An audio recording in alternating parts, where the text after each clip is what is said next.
요한복음 19장 28절 말씀을 우리가 가진 개역개정 성경으로 함께 읽겠습니다.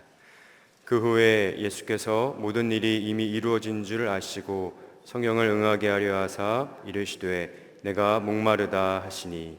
아멘. 오늘 말씀의 제목을 함께 읽어보겠습니다. 시작.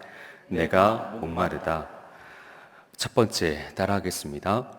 영광의 목마름. 영광의 목마름. 오늘 본문은 예수님이 십자가에서 돌아가시기 전 다섯 번째로 하신 말씀입니다. 예수님은 오전 9시부터 오후 3시까지 무려 6시간 동안 십자가에 달리셨습니다. 오랜 시간 매를 맞으시고 채찍으로 살이 찢겨 피를 흘리시고 십자가에 매달린 채 완전히 탈진한 상태로 죽음의 문턱에 이르렀을 때 내가 목마르다 말씀하셨습니다. 이 말씀은 다른 복음서에는 기록되어 있지 않고 요한복음에만 기록되어 있습니다.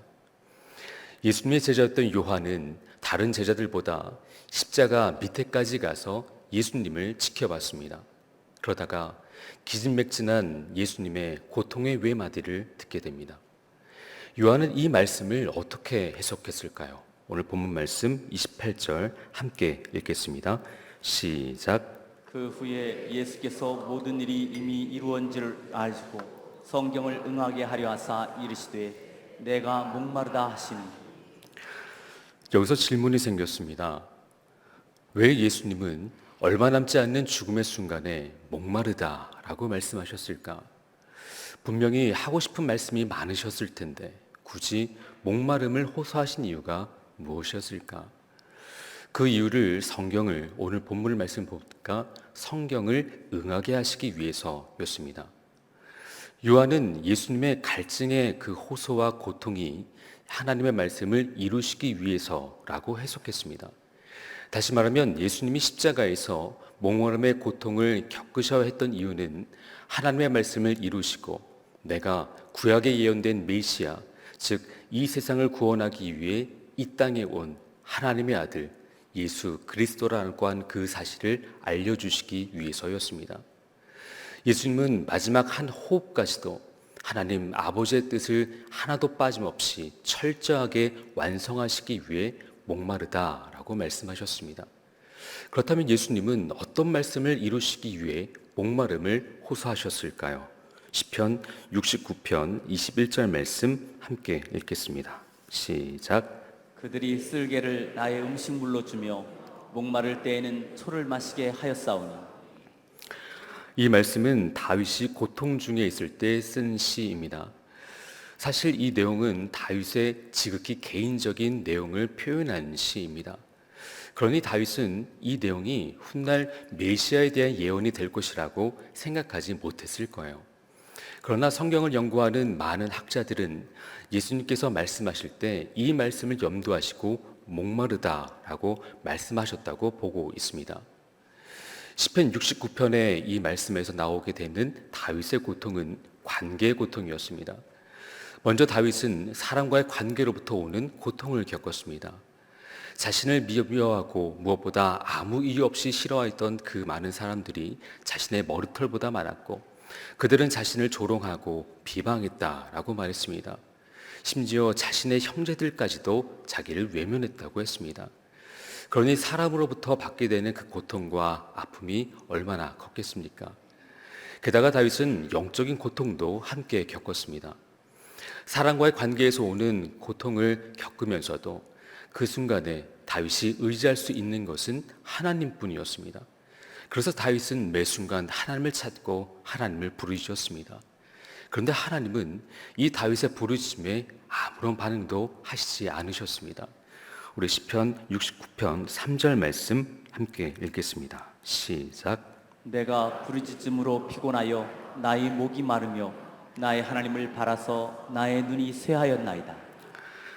다윗의 목마름은 아무리 불러도 대답이 없으신 하나님의 침묵, 하나님과의 단절이었습니다. 정말 목이 탈 정도로 부르짖는 고통의 호소가 다윗에게 있었습니다. 오늘 본문을 보게 되면 이런 다윗의 고통처럼 예수님도 마찬가지셨습니다. 예수님은 사람들에게 버림을 받으시고 조롱을 당하시고 거절을 당하시면서 심지어 제자들에게까지 버려짐과 배신의 고통을 당하셨습니다. 그리고 예수님은 하나님의 어린 양으로서 십자가에서 고통을 겪으셨습니다.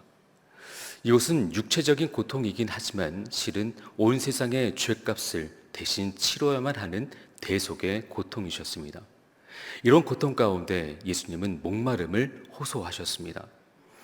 이처럼 예수님의 목마름은 단순히 자연적인 갈증만이 아니라 구약에 예언된 모든 말씀들을 이루시기 위한 사명의 고통이었고 우리를 구원하시기 위한 구원의 호소이셨습니다. 히브리어로 영광은 무겁다라는 의미를 갖고 있습니다.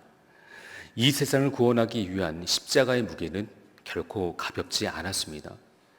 십자가의 무게는 우리가 감히 상상할 수 없을 만큼의 영광의 무게였습니다. 그 무게는 우리를 향한 사랑의 무게였고 대속의 무게였습니다. 그러니 그 십자가의 무게가 얼마나 무거우셨겠습니까?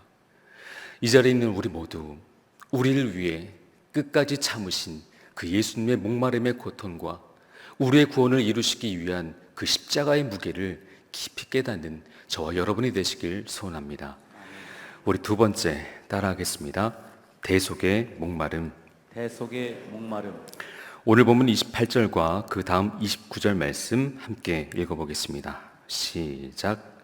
그 후에 예수께서 모든 일이 이미 이루어진 줄 아시고 성경을 응하게 하려 하사 이르시되 내가 목마르다 하시니 거기 신포도주가 가득히 담긴 그릇이 있는지라 사람들이 신포도주를 적신 해면을 우슬초에 메어 예수의 입에 대니. 신포도주는 심한 갈증을 가라앉혀주는 마취성 음료였습니다. 이것은 당시 여러 가지 사형과 또 심판과 또 집행하게 되는 하급 군인들이 즐겨 마시던 음료였다고 합니다. 아마도 십자가 형틀에서 고통스럽게 죽어가는 이 죄수에게 건네주는 마지막 자비이자 위로였을 겁니다. 그런데 예수님은 마가복음 15장을 보게 되면 이것을 거절하셨습니다.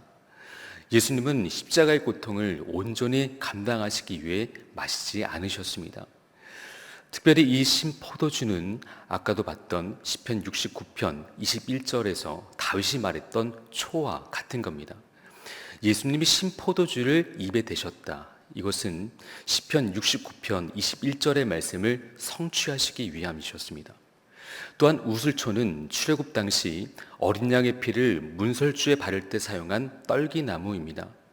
이 우슬초에 매였다라고 하는 것은 예수님이 유월절 어린 양이심을 예표하는 겁니다. 종합해보면 예수님은 십자가에서 여러 가지 상황들뿐만 아니라 고통들이 성경에서 예언된 모든 요소들을 다 이루시기 위한 사명과 또 갈증의 완성이셨습니다. 무엇보다 이 모든 상황들을 목마름의 고통으로 참고 견디셨다는 사실을 우리는 알 수가 있습니다. 그렇다면 예수님은 목마름의 고통을 통해서 우리에게 무엇을 말씀하시고자 하셨을까? 그 이유는 우리가 더 이상 목마르지 않게 하기 위해서였습니다. 예수님은 우리가 갖고 있는 또 우리가 경험하고 있는 모든 목마름을 해결하시기 위해서 우리를 대신하여 목마름을 선택하셨습니다. 한마디로 예수님은 인류의 모든 목마름을 해결하시기 위한 그 갈증의 완성을 십자가의 목마름으로 완성하셨습니다. 요한복음 4장을 보게 되면 인생의 갈증으로 소망 없이 살고 있던 한 여인이 나옵니다. 남편을 5번이나 바꾸었어도 아무리 또 무엇보다 여전히 갈급하고 목마르고 채워지지 않았던 그 여인. 그 여인이 생각한 어떠한 삶의 방식도 어떠한 해결책도 어떠한 선택이나 계획도 자신의 목마름을 해결해 주지 못했습니다. 그렇게 해결할 수 없는 목마름으로 정말 절망하고 있을 때 예수님이 찾아오셨습니다. 그리고 이 여인에게 말씀해 주십니다. 요한복음 4장 14절 말씀 함께 읽겠습니다. 시작. 내가 주는 물을 마시는 자는 영원히 목마르지 아니하리니 내가 주는 물은 그 속에서 영생하도록 솟아나는 샘물이 되리라. 여러분은 무엇에 목이 말라 있으십니까? 사람들은 저마다 각자의 목마름을 갖고 살아갑니다. 성공의 목마름, 물질의 목마름, 건강의 목마름, 관계의 목마름, 잘 먹고 잘 살기 위한 끊임없는 갈증을 견디며 살아갑니다. 그러니 어찌 보면 우리의 인생은 목마름의 인생이라고 해도 과언이 아닙니다. 하지만 안타까운 건 이런 목마름을 해결하기 위해서 불철주야 열심히 살고 있지만 도저히 해결할 수 없는 거예요. 어느 것 하나 만족함 없이 늘 그 갈증에 쫓기며 살아가는 우리의 모습, 이것이 우리의 한계입니다. 죽을 수밖에 없는 죄인이 결코 넘지 못하는 유한한 한계이죠. 그러나 이런 우리에게 소망이 있는 것은 우리에게 십자가가 있기 때문입니다.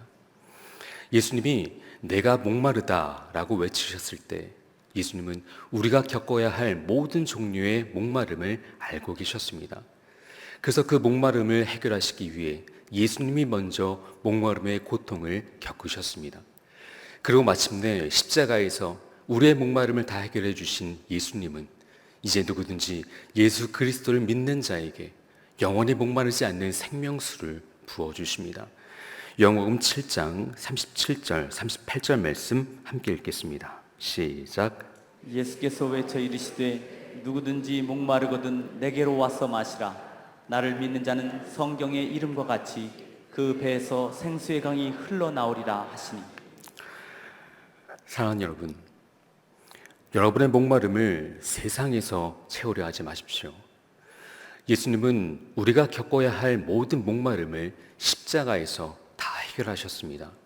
그러니 우리의 목마름을 세상이 아니라 십자가 앞으로 가지고 나아가십시오. 그럴 때 예수님은 십자가의 보혈로 세상이 줄 수 없는 생명수를 우리 안에 풍성히 채워주실 줄 믿습니다. 사순절, 고난주간은 십자가를 설명하는 시간이 아니라 십자가와 함께 서는 시간입니다. 십자가 앞에서 우리의 생각을 멈추고 우리를 위해 끝까지 참으신 그 십자가를 바라보며 그 십자가 앞에 머무는 시간입니다. 우리가 우리의 인생의 모든 짐을 십자가 앞에 내려놓을 수 있는 건 우리의 모든 아픔과 우리의 모든 문제와 우리의 모든 눈물을 예수님이 대신 다 지고 가셨기 때문입니다. 오늘 하루 우리의 목마름을 십자가의 고통으로 대속해 주신 그 은혜에 감사하며 십자가의 생명수로 충만하게 살아가는 저와 여러분이 되시길 간절히 소원합니다. 이 시간 말씀을 생각하며 다 같이 찬양하고 기도하겠습니다. 주께 가까이 나를 끄소서 함께 찬양합니다.